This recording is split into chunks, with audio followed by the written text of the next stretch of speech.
सर्वेभ्यो नमो नमः। आज हम अपनी कक्षा 10वीं की चतुर्थः पाठः शिशुलालनम, शिशु प्रेम या शिशु स्नेह, इसके बारे में पढ़ेंगे। ये बेटा हमारे 10वीं कक्षा का चतुर्थ पाठ है। ठीक है, अब ये कहाँ से लिया गया है ये देख लेते हैं। प्रस्तुतो अयं पाठः दिङ्नाङ्ग विचरितः संस्कृत प्रसिद्ध नाट्य ग्रंथः कुन्दमाला इत्यस्य पंचम अंकात् संपादनं कृत्वा संकलितो अस्ति। जो यह पाठ है वह कहाँ से लिया गया है? दिङ्नाङ्ग द्वारा रचित संस्कृत के प्रसिद्ध नाट्य ग्रंथ, और वो नाट्य ग्रंथ कौन सा है? कुन्दमाला। ठीक है, कुन्दमाला से ये लिया गया है, और कुन्दमाला में से भी उसके पंचम अंक से लिया गया है, 5वें अंक से लिया गया है। ठीक है बेटा, तो इतना आपको याद रखना है कि ये एक प्रसिद्ध नाट्य ग्रंथ कुन्दमाला से लिया गया है। और ये किसने, जो ये नाटक है वो किसने लिखा है?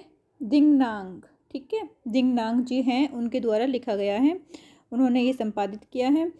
अत्र नाटक अंश है रामः, इस नाटक के अंश में रामः स्वपुत्रो, अपने पुत्रों को लव कुशौ सिंहासनम आरोहितुम इच्छति, अपने दोनों पुत्रों को सिंहासन पर बैठाना चाहता है। ठीक है, क्या करना चाहता है वो? आरोहितुम, उसको तुमुन प्रत्यय बेटा इसमें देखो, आ उपसर्ग है, रुहु धातु है और तुमुन प्रत्यय, आरोहितुम बैठाना चाहता है। किंतु उभावपि साविन्यम तम निवार्यतः, लेकिन उन दोनों ने निम्रता के साथ उसको मना कर दिया है। ठीक है, निम्रता पूर्वक उसे मना कर दिया है। सिंहा आरूढ़ा, सिंहासन पर बैठे हुए, सिंहा आरूढ़ा रामः उभौ रूप लावण्यम दृष्ट्वा, उनके रूप लावण्य को देखकर, उनका जो रूप है वो इतना सुंदर है, मनोहरी है, उसे देखकर वो मुग्ध हो जाते हैं। मुग्धः सन सब क्रोड़े गृह्णाति, और उन्हें अपनी, क्रोड़े का मतलब होता है बेटा गोद में। ठीक है, क्रोड़े अंके, इनका अर्थ होता है गोद में, अंके का मतलब भी गोद होता है और क्रोड़े का मतलब भी गोद होता है। तो वो क्या करते हैं कि सिंहासन पर बैठे हुए राम उन दोनों को अपने गोद में बैठा लेते हैं। पाठे अस्मिन् शिशु वात्सल्य है मनोहरी वर्णनम विद्यते, इस पाठ में शिशु के वात्सल्य का, शिशु के प्रेम का मनोहरी वर्णन किया गया है। तो अब हम अपना पाठ स्टार्ट कर देते हैं। सिंहासनतः रामः, सिंहासन पर बैठे हुए राम, सिंहासन पर बैठे हुए राम क्या कर रहे हैं? ततः प्रविष्टतः, वहाँ पर प्रवेश करते हैं। कौन? विदूषक उपदेश्यो मार्गो, विदूषक के द्वारा उपदेशित मार्ग में, मार्ग से अर्थात विदूषक उनको उपदेश कर रहा है कि तुम इधर से जाओ उधर से जाओ। किनको उपदेश कर रहा है? तापसहु कुश लहु, तपस्वी कुश और लव को। ठीक है, विदूषक द्वारा बताए हुए मार्ग से जाते हुए तपस्वी लव और कुश प्रवेश करते हैं। विदूषक क्या कहते हैं? इतः इतः आर्यौ, हे आर्य आप इधर से आइए, इधर से आइए। लव कुश लवौ, इनमें बेटा सब में द्विवचन का प्रयोग हो रहा है। देखिए तापसहु कुश लवौ, क्योंकि दो है ना तो इसलिए द्विवचन का प्रयोग हो रहा है। कुश लवौ क्या कहते हैं? रामम उपसृति है प्रणम्य चह, राम के पास जाकर प्रणाम करते हुए, नमस्कार करते हुए। उपसृति का अर्थ होता है पास जाकर, और प्रणय का मतलब आपको पता ही है प्रणाम करना, और इसमें लय प्रत्यय लगा हुआ है। अपि कुशलम महाराजस्य है, आप कुशल हो महाराज। अब वो उनकी कुशलता की पूछ रहे हैं कि महाराज आप कुशल मंगल हो। अब राम क्या कहता है? युष्मात दर्शनात् कुशलमी, मैं तुम्हारे दर्शन से कुशल हूँ। ठीक है, तुम देखने के बाद और भी अच्छा हूँ, कुशल हूँ। भवतो किम वह अत्र कुशल प्रश्न से भाजनम एव ना पुनरअतिथि समुचितस्य है कंठालस्य। अब वो क्या कहना चाह रहा है कि क्या आप यहाँ कुशल पर्सन के ही पात्र हैं? क्या आप कुशल मंगल पूछने आए हो? अतिथि जन के समान गले लगने के लिए नहीं। तो उसका कहने का भाव ये है कि बेटा राम ये कहना चाहता है कि भाई कुशल मंगलता मत पूछो, आप मेरे गले से लग जाओ। जैसे अतिथियों को, मेहमान को गले लगाते हैं, इस तरह से आप मेरे गले लग जाइए। परिवृश से आलिंगन करके, अब उनका आलिंगन करते हैं, उन्हें गले से लगाते हैं और क्या कहते हैं? अहो हृदयग्राही स्पर्श, इनका जो स्पर्श है, आलिंगन है, वो तो हृदयग्राही है, हृदय को आनंदित करने वाला है। ठीक है, बहुत ही अच्छा लगा उन्हें उनका, तब उन्होंने कहा कि ये हृदय को ग्रहण करने वाला है। इनका आलिंगन जो है, जो उन्होंने बेटा राम जी ने उनको अपने गले से लगाया, तो उनको ये बता रहा है कि जो गले से लगाना है उसका जो स्पर्श है वो हृदयग्राही है। ये क्वेश्चन में भी आपका आएगा कि जो स्पर्श है वो कीदृशम कैसा है, तो आपको बताना पड़ेगा यहाँ पे कि हृदयग्राही है। ठीक है बच्चा। नेक्स्ट है आसनम उपविश्यति ही, आधे आसन पर। आर्ध, आर्ध का मतलब होता है आधा। आसन अलग करो, इसमें आसन अलग करो, आर्ध अलग करो, उपवेशति अलग करो, संधि विच्छेद कर लेना।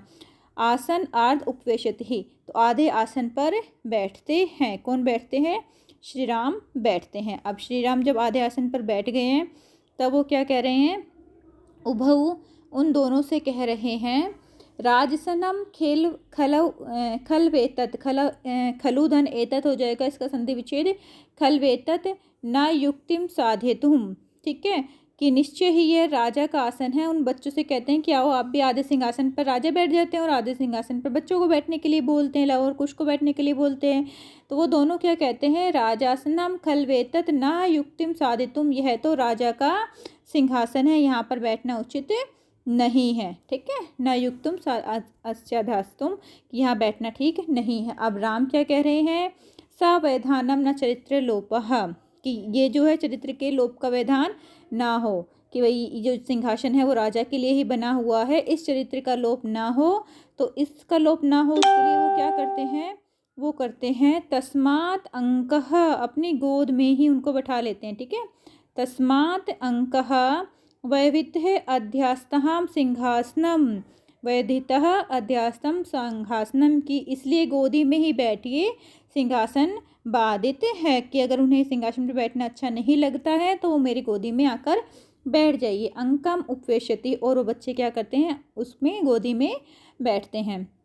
देखो बेटा, हमेशा अधि उपसर्ग के साथ sta धातु आती है ना, तो द्वितीय विभक्ति का प्रयोग होता है, इसलिए यहाँ सिंहासनम का प्रयोग हुआ है। ठीक है, अधि धन अधि उपसर्ग, और इसमें सा धातु जब आती है तो हम क्या बनाते हैं? द्वितीय विभक्ति का प्रयोग करते हैं, इसलिए सिंहासनम हुआ है। ये आपके बेटा क्वेश्चन करेंगे ना तब आएगा, तो इसलिए मैं आपको भी साथ साथ बताते हुए चल रही हूँ ताकि आप माइंड से रहो, अपने आपके दिमाग में ये चीज़ रहे कि क्वेश्चन में आएगा। नेक्स्ट है उभऊ, दोनों ही क्या करते हैं? अनिच्छाम नाट्यते, अनिच्छा का नाटक करते हुए, कि भाई हमारी इच्छा नहीं है। राजनम, हे राजन, अलम दाक्ष्यतेन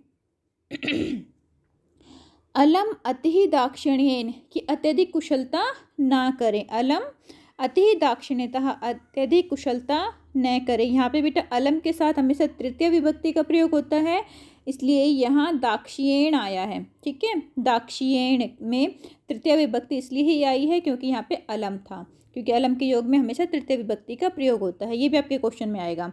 ऐसे ही जैसे यहाँ पे अलम शालीनताया, राम क्या कहता है? अत्यधिक शालीनता बस करो। बच्चे कह रहे हैं कि राम से कि भाई अधिक कुशलता ना करें, हम ठीक हैं, हम यहाँ पे ही। और राम कहता है कि अधिक शालीनता मत करो बेटा, कि ज़्यादा शालीनता मत दिखाओ, आप आके यहाँ पर बैठ जाओ। तो यहाँ शालीनताया है बेटा, क्योंकि ये स्त्रीलिंग है, इसलिए जैसे हम स्त्रीलिंग में बनाते हैं किम शब्द रूप में कया बनाते हैं ना तृतीय विभक्ति में, और पुल्लिंग में केन बनाते हैं, तो ऐसे ही दाक्षियेण में आ जाएगा हमारे पास। ये पुल्लिंग शब्द है और ये स्त्रीलिंग शब्द है, इसलिए शालीनताया आएगा। लेकिन आया दोनों के साथ तृतीय विभक्ति है, क्योंकि अलम के योग में हमेशा तृतीय विभक्ति का ही प्रयोग होता है। आपको यहाँ तक समझ में आ गया होगा बेटा। नेक्स्ट है हमारे पास भवति ही शिशुजनो वयोरुधनात्, भवति ही शिशुजनो वय अनुरोधात आ जाएगा, इसका संधि विच्छेद करेंगे हम। ये भी आपका जब हम वो करेंगे अनुवाद, जब हम अभ्यास करेंगे उसमें आएगा वय धन अनुरोधात, अनुरोधात हो जाएगा, ता हो जाएगा, दा का ता हो जाएगा। अपने संधि की थी ना ये, कि जस्तु संधि में ता का दा हो जाता था, पहले वर्ण का तृतीय वर्ण में परिवर्तन हो जाता है, तो ये आ जाएगा बेटा यहाँ पे वय धन अनुरोधात। चलो अब हम इसको पढ़ लेते हैं। भवति ही शिशुजनो वय अनुरोधात गुणम महताम अपि लालनीयम एव व्रजंति हिम करो अपि बालाभवात शिशुपति मस्तक केतक छंदत्वम। शिशुपति ही होता है शिव जी, शिव जो है उनको शिशुपति पशुपति बोलते हैं। सॉरी बेटा, मैं भी गलत बोल रही हूँ। पशुपति बोलते हैं शिव को। भवति ही शिशु जनहु, कि अत्यधिक गुण वाले, वय मतलब होता आयु। ठीक है, वय आयु, तो ये कह रहे हैं अधिक गुण वालों के लिए छोटी उम्र के बालक भी लालनीय होते हैं। जो कितने भी चाहे गुणी व्यक्ति हो, उसमें कितना भी गुण हो, लेकिन छोटे बच्चों को सभी प्रेम करते हैं। आपने को भी पता होगा कि कितने भी राजा महाराजा हो या किसी भी पोस्ट पे हो, सबको छोटे बच्चे प्यारे लगते हैं। तो इसमें भी यही बताया गया है, गुण महता अपही, कितने भी व्यक्ति गुणी हों उन्हें क्या लगते हैं, छोटे बच्चे प्यारे लगते हैं। ठीक है बेटा। जिस प्रकार, अब इसका एक एग्जाम्पल दिया हुआ है, जिस प्रकार चंद्रमा बाल भाव के कारण शिवजी के मस्तक पर केतकी पुष्पों से निर्मित आभूषणों से सुशोभित होता है। व्रजति हिमकरो अपि बाल भावात पशुपति ही मस्तक है केतक छंद त्वम। ठीक है, ये हो गया हमारा। अब हम नेक्स्ट कर लेते हैं। नेक्स्ट देख लीजिए, इसमें क्या है, राम क्या कहता है, एषः भवतो सौंदर्य लोक जनितहीन, कि जो यह सौंदर्य के उत्पन्न करने वाला, कि जो इनको जब हम देखते हैं, राम कह रहा है कि इन दोनों बच्चों को मैं देखता हूँ तो ये क्या कर रहे हैं, मुझे ये दोनों ही सौंदर्य अवलोक के जनितेन, अपने सौंदर्य से मुझे अपनी तरफ खींच रहे हैं। कौतूल हल्केन पृच्छामि, इसलिए कौतूलकर्ण वो पूछता है।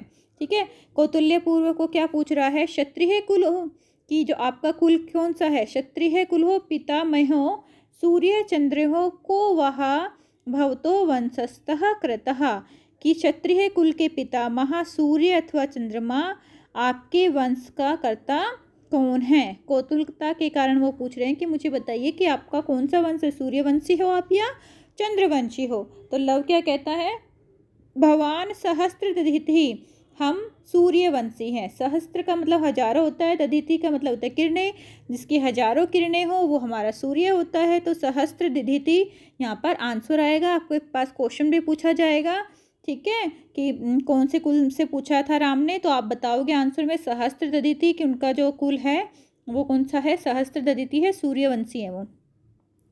राम क्या है, राम कहता है कथम अस्मात् समान अभिजनों संवृत हो, कथम कैसे, हमारे कुल, ठीक है, कथम का मतलब होता है कैसे, अस्मात् समान अभिजनों संवृत हो, हमारे जो कुल हैं वो समान हो गए हैं। तो हम दोनों ही समान कुल में उत्पन्न हुए। कैसे हम दोनों ही समान कुल में उत्पन्न हुए, कि तुम भी सूर्यवंशी हो और हम भी सूर्यवंशी हैं। ठीक है बेटा, हिंदी आ रही है ना समझ में। नेक्स्ट है हमारे पास विदूषक कहता है किम दयो एकमेव प्रतिवचनम, क्या तुम दोनों का एक ही उत्तर है कि तुम दोनों ही सूर्यवंशी हो, सहस्त्रदधिति हो। उसके बाद लव कहता है भ्रात्रा आवाम सहोदर्य, हम दोनों ही सगे भाई हैं। ठीक है, समान। सहोदर्य का मतलब होता है, सहोदर्य का मतलब होता है बेटा सहोदर, आपने हिंदी में पढ़ा होगा ना, सहोदर मतलब से सहा उदर, एक ही पेट से पैदा हुए, तो इसका मतलब क्या होता है, दोनों भाई भाई हैं। तो यहाँ पे भी यही कहता है भ्राता आवाम सौद्रेह, हम दोनों ही सगे भाई हैं। राम कहता है समरूपम शरीर सन्निवेश्य वस्तु न कंचित अंतरम, कि ये शरीर की बनावट भी इनकी समान है और आयु में भी कुछ अंतर नहीं है। नेक्स्ट है लव क्या कहता है, आवाम यमलव, हम दोनों क्या हैं, जुड़वा भी हैं। यमलव का मतलब होता है जुड़वा। अब लव कह रहा है कि हम दोनों जुड़वा भी हैं। भाई हम एक सगे भाई तो हैं, सगे भाई होने के साथ साथ क्या है, हम जुड़वा हैं, यमलव हैं। ठीक है, उसके बाद राम क्या कहता है, संप्रति ही युजते है किम नाम धेयम, अच्छा ठीक है, अब अपना नाम बताइए कि तुम्हारा नाम क्या है। उसके बाद किम नाम धेयम, की क्या नाम है। अब लव क्या कहता है, आर्य वंदनाया लव इत्यात्मनः श्रावि, और कुशम निर्देशे, कुश को निर्देश करते हुए आर्यो अपि गुरु वंदनाम, तो यहाँ पे आर्य जो है, यहाँ पे क्या कहते हैं, आर्यस्य वंदना नाम, आर्य की वंदना में लव ऐसा स्वयं को सुनाता है, वह इत्यात्मन सार्वभौम को अपने आप को ऐसे सुनाता है और कुछ को निर्देश देता है। और ये बेटा एक श्लोक गाते हैं कि गुरु के चरणों में वंदना करके, कि गुरु के चरणों में हमारी वंदना हो, और फिर अपना परिचय देते हैं। तो उसके बाद कुछ भी क्या कहता है, अहम अपि ही कुश इत्यात्मन श्रवामि, मैं कुश हूँ और मैं भी ऐसा ही आपको सुनाता हूँ। जो राम है वो कहते हैं अहो, ये क्या है, उदात्तस्य समुदाचार्य है, ये जो समुदाचार्य है, शिष्टाचार है, ये तो बहुत ही सुंदर है। किम नामधेयो भवतो गुरु, तुम्हारे गुरु का नाम क्या है, कि जो शिष्टाचार तुम्हें सिखाया है उन गुरु का नाम क्या है। लव कहता है ननु भगवान वाल्मीकि ही, निश्चय ही भगवान वाल्मीकि जी हैं। राम कहता है केन संबंधेन, किस संबंध से आप महर्षि वाल्मीकि के शिष्य हो। तो लव आंसर देता है उपनयो उपदेशहेन, उपनय की दीक्षा के कारण, जो उपनय दीक्षा है उसके कारण हम किसके हैं, जो महर्षि वाल्मीकि जी है उनके शिष्य हैं। राम जी कहते हैं अहम अत्रो भवतोः जनकम नाम तो वेदितुम इच्छामि, मैं आपके पिता का नाम जानना चाहता हूँ। लव कहता है ना ही जान्यम नामधेयम, इनका नाम नहीं जानता हूँ, मतलब पिता का जो नाम है वो कोई नहीं जानता है। कश्चित तपोवने तस्य नाम न व्यवहरति, इस तपोवन में कोई उनका नाम व्यवहार में नहीं लेता है, अर्थात उनके बारे में कोई नहीं जानता है। ठीक है, नेक्स्ट है बेटा, राम कहता है अहो आत्महयम कर, बड़ी अरे बड़े महान लोग, बड़ी महान है वो तो जिनके लोग नाम भी नहीं लेते हैं। जान्य अहम तस्य नामधेयम, तो कुश कहता है मैं जानता हूँ उनका नाम। ठीक है, कुश क्या कहता है जान्य अहम तस्य नामधेयम, मैं उनका नाम जानता हूँ। ये भी क्वेश्चन में आएगा बेटा, जब हम अभ्यास कार्य करेंगे ना तब आएगा। तो इसमें बताता है कि इसमें कर्ता कौन है, तो इसका कर्ता कौन है, अहम, मैं। ठीक है, मैं जानता हूँ ना, तो कुछ कह रहा है कि मैं जानता हूँ, तो अगर ये वाला वर्ड आ जाए आपका जानना अहम तस्य नामधेयम, तो इसका अगर आपसे कर्तृवाच्य पूछे कर्ता कौन है तो अहम आ जाएगा। ठीक है, और इसमें एक क्वेश्चन हमारा आता है किसने किसको कहा, कम कथम वाला, तो उसमें भी आ रहा है ये कि किसने किसको कहा, तो ये किसने कहा है, कुश ने कहा है। किसको कहा है, राम को कहा है। जानना अहम तम तस्य नामधेयम, मैं उसका नाम जानता हूँ। तो राम क्या कहता है, कथ्यताम, कहो क्या नाम है उसका। कुछ कहता है निर्नुकोशो हो, उसका नाम निर्दयी है, निर्नुकोशो है अर्थात निर्दयी है। राम कहता है वैसह मित्र से, जो विदूषक है उनसे कहता है अप्रूहा खलु नामधेयम, मित्र यह तो निश्चित ही अनोखा नाम है। विदूषक कहता है विंचित्य, कुछ सोचकर, एव तावत पृच्छामि, ऐसा तो पूछता हूँ, भाई विचित्र नाम है इसका तो मैं पूछने की कोशिश करता हूँ। निर्नुकोशो इति ही कहा एव भणति ही, जो निर्दयी है यह कौन कहता है। अब वो पूछ रहा है विदूषक कि निर्दयी कौन कहता है, तो कुछ क्या कहता है, अम्बा, अम्बी, मम्मा, माता कहती है, मेरी मम्मी कहती है कि वो तो निर्दयी हैं। अब विदूषक क्या कहता है, किम कुपिता भणति प्रकृतिस्थः, क्या वह ऐसा बाल भाव के कारण, क्या वह क्रोधित होकर, कुपिता, कुपित का मतलब क्रोधित होकर, क्या वह क्रोधित होकर ऐसा बोलती है, या स्वाभाविक रूप से ही ऐसा बोलती, कि उसको वो बोलती ही है कि तुम्हारे पिताजी निर्दयी है, स्वाभाविक रूप से बोलते, सामान्य रूप से बोलती है, या फिर कुपिता, कुपिता मतलब क्रोधित होकर बोलती है। भणति का मतलब होता है बेटा वदती, बोलना। कुशः, कुश क्या कहता है, अब वो बता रहा है कि जब हम दोनों यथा वयो बाल भवत जनित कंचित विन्निहम पश्यति, जब हम बाल भवन से जनित कुछ उद्दंडता कर देते हैं, अर्थात हम कुछ काम मतलब शरारत करते हैं। कहने का मतलब ये है कि जब हम कुछ शरारत करते हैं, कोई ऐसा कार्य कर देते हैं, जब वह उन्हें देखते तदा एवं अधिक्षिप्ति, तब वह हमें डांटती हुई क्या कहती है, निर्कुशो पुत्रो माँ चापलम, की हे निर्दयी के पुत्र, हे निर्दयी के पुत्र तुम चंचलता मत करो, माँ चापलम, चंचलता मत करो। तो वो कहना चाह रहा है कि भाई हम बच्चे हैं और बच्चे होने के कारण हम शरारतें करते हैं। जब हम शरारतें करते हैं तो माँ हमें डांटती है, और डांटती हुई क्या कहती है कि हे निर्दयी के पुत्रो चंचलता मत करो। आ गया होगा समझ में।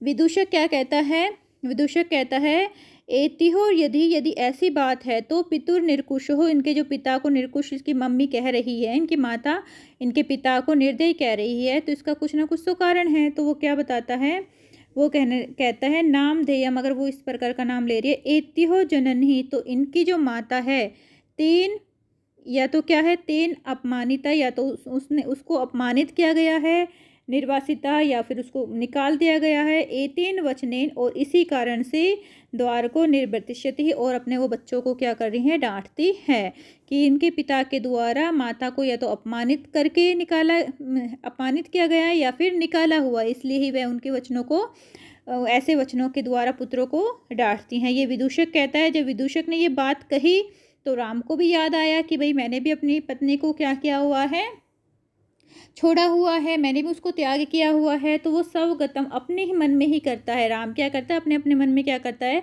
दिक माम भूतम, मुझ पर भी धिक्कार है, मुझे क्या है, धिक्कार है मुझे पर अपना। यहाँ पे जो धिंग है ना बेटा, धिंग का अर्थ होता है, धिंग जो है हमेशा द्वितीय विभक्ति के लिए प्रयोग में होता है। ठीक है, ऐसे हम लिखते हैं इसको, दिक दृष्टम, दृष्ट को धिक्कार। ठीक है, दिक रावणम, रावण को धिक्कार। यहाँ पे धिंग लिखा हुआ है। तो आप लोग यहाँ पे इसके बाद देखो माम लिखा हुआ है, माम द्वितीय विभक्ति इसलिए ही प्रयुक्त की गई है क्योंकि यहाँ पर धिक है। ये आपके क्वेश्चन में भी आएगा बेटा, ठीक है जी। धिक माम, मुझ पर धिक्कार है, वो अपने आप को धिक्कार कह रहा है। राम कह रहा है कि मुझ पर क्या है, धिक्कार है। धिक का मतलब धिक्कार है। क्यों धिक्कार है? सा तपस्विनी, क्योंकि मैंने भी सीता को छोड़ा हुआ है। तो ये कह रही है सा तपस्विनी मम कृते अपराधेन, वह तपस्विनी मेरे किए गए अपराधों को, सौ आपत्ति में अपने संतानों को, ठीक है, अब मेरे द्वारा जो दुष्कर्म किया गया है उसके द्वारा वह अपने बच्चों को इस तरह से डांटती है, ठीक है।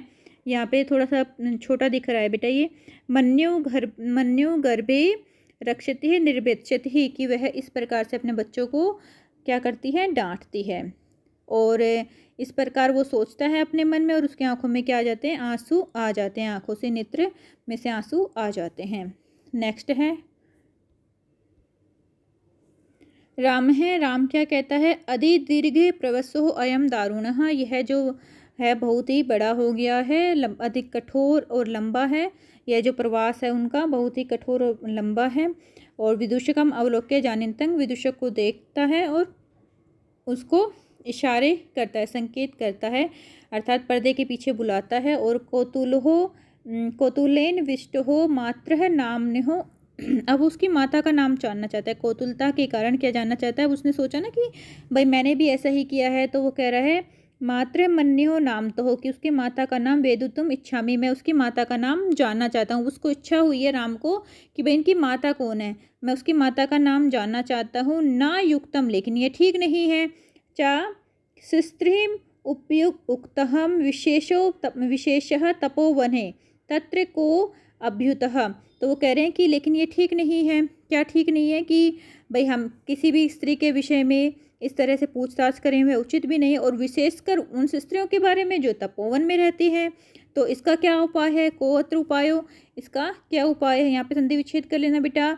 को में कहा अलग हो जाएगा, कहा धन अत्र हो जाएगा, और उपाय है हो जाएगा कहा धन अत्र धन उपाय है, को अत्र उपाय, ठीक है। यहाँ पर क्या उपाय है? अब विदूषक क्या कहता है, जनांतिकम, पर्दे के पीछे से ही वो कहता है अहम पुनः पृच्छामि, मैं दोबारा से पूछता हूँ, ठीक है। जनांतिकम मतलब होता है पर्दे के पीछे, और प्रकाशम का मतलब होता है सामने आकर कहना, और सवगतम का मतलब होता है कि अपने मन में कहना। ये बेटा जो नाटक होते हैं उसके 5 अंक होते हैं, उसके बारे में ही बताया गया है। ये जब आप हायर क्लास में पढ़ोगे उसमें बताया जाएगा किस तरह से नाटक के 5 अंक होते हैं, ठीक है। सबके बारे में पूरा एक्सप्लेनेशन दी हुई है। तो प्रकाशम, अब वो प्रकाशित होकर उसके प्रकट रूप से होता है, और क्या कहता है, किम नामधेया युव्यो जन्नी, तुम्हारी माता का क्या नाम है?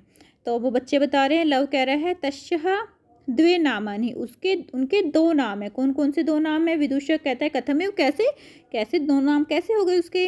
तो लव बताता है तपोवासिनी, जो तपोवासिनी है, देवीति ही नाम आयुते हैं, उनको देवी के नाम से पुकारती है।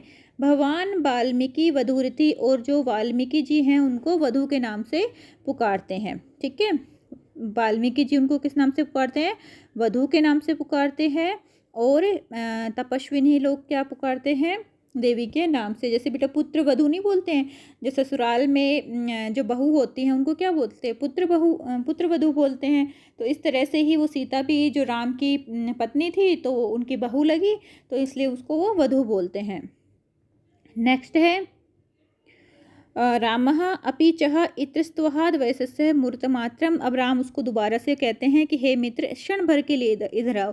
मुहूर्त मात्रम, एक छोटे से समय के लिए इधर आओ, क्षण भर के लिए इधर आओ। तो विदूषक कहता है उपसृत्य पास जाकर, विदूषक देखो ये भी आपके उसमें आएगा बेटा, कम और कथम में किसने किसको कहा। तो विदूषक उस उपसृत्य पास जाकर कहता है आज्ञा भवतु भगवान, कि भगवान आप आज्ञा दीजिए। तो ये किसके लिए प्रयुक्त कर? राम के लिए बोल रहा है ना, कि राम के पास जाकर वो कहता है कि आप आज्ञा दीजिए, ठीक है। तो यहाँ पे राम के लिए प्रयुक्त होता है। यहाँ पे ये वाली जो लाइन है वो राम के लिए बोली गई है। उसके पास विदूषक पास जाके कहता है कि आप आज्ञा दें। रामः, राम क्या कहता है, अपि कुमार, जो ये दोनों कुमार हैं, अपि कुमारियो अन्य अस्माकम च सर्वथा समरूपम कुटुंब वृत्तांतम, कि इन दोनों का, कुमारों का और हमारे परिवार का वृत्तांत एक ही जैसा है। मैंने भी, जैसे इन्होंने अपने पिता को नहीं जानते ये, और मैं अपने पुत्रों के बारे में नहीं जानता। इन्होंने अपने पिता ने इनको छोड़ दिया है और मैंने अपनी पत्नी और पुत्रों को छोड़ दिया है।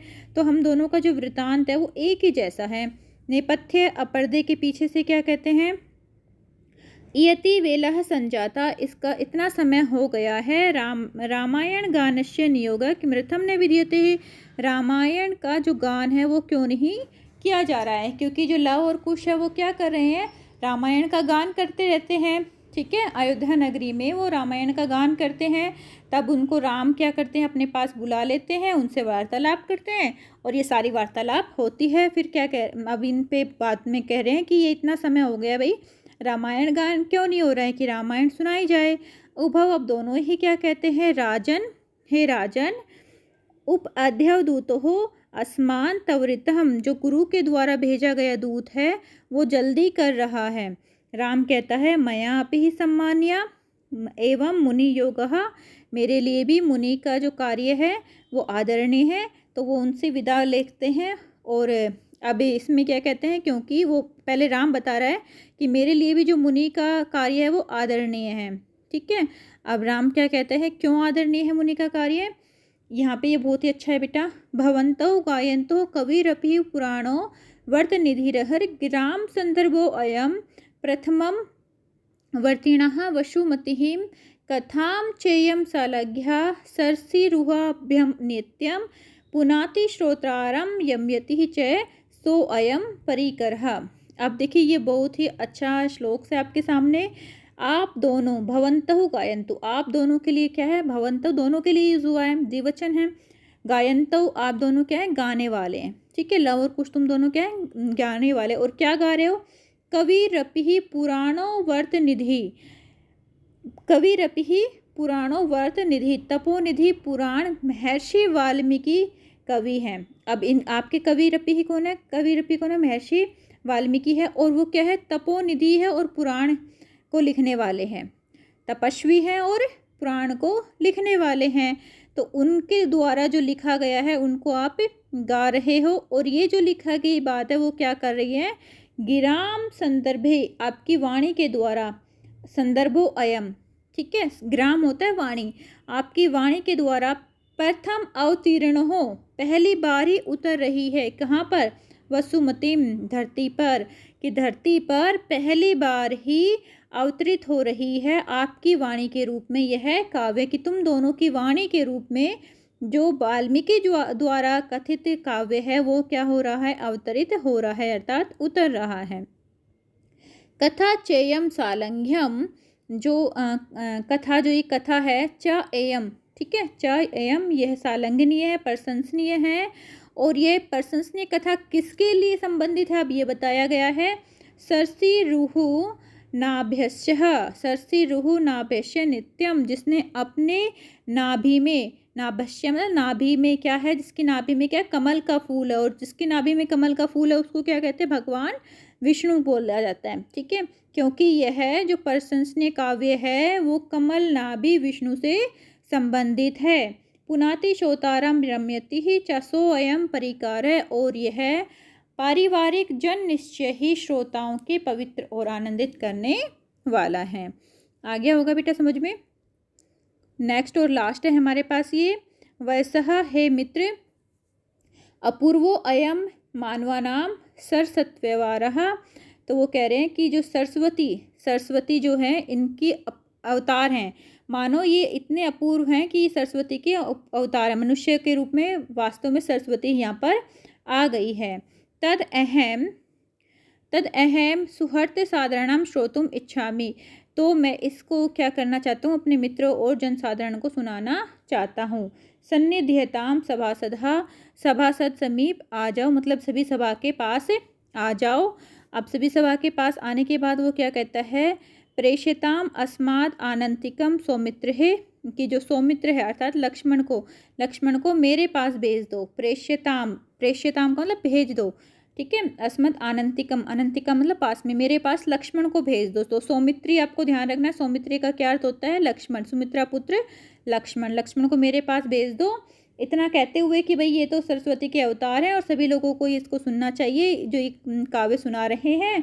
सभी सदस्य के पास आ जाते हैं और राम जी कहते हैं कि मेरे पास किसको भेज दो, लक्ष्मण को मेरे पास भेज दो। क्यों भेज दो? क्योंकि अहम अति अहम अहम एत्योश्चः चिरात् आसनं परिच्छेद्यं विरणं कृत्वा अपनयामि, कि मैं काफ़ी समय से बैठकर जैसे बैठा हुआ हूँ सिंहासन पे और मैं परेशान हो गया हूँ। परिच्छेद का मतलब होता है दुखी हो गया हूँ, तो आप उसको भेज दीजिए। ऐसा कहकर वो निकल जाते हैं। इति निष्क्रंता सर्वे, और इस प्रकार सभी निकल जाते हैं। तो अर्थात यह जो पाठ जो ये नाटक है, इसका जो ये अंक है वो समाप्त हो जाता है। आशा करती हूँ बेटा आप लोगों को ये समझ में आ गया होगा। अब इसके बाद जो अभ्यास कार्य है वो अच्छी तरह से आप लोग कर लेना। ओके बेटा, धन्यवाद।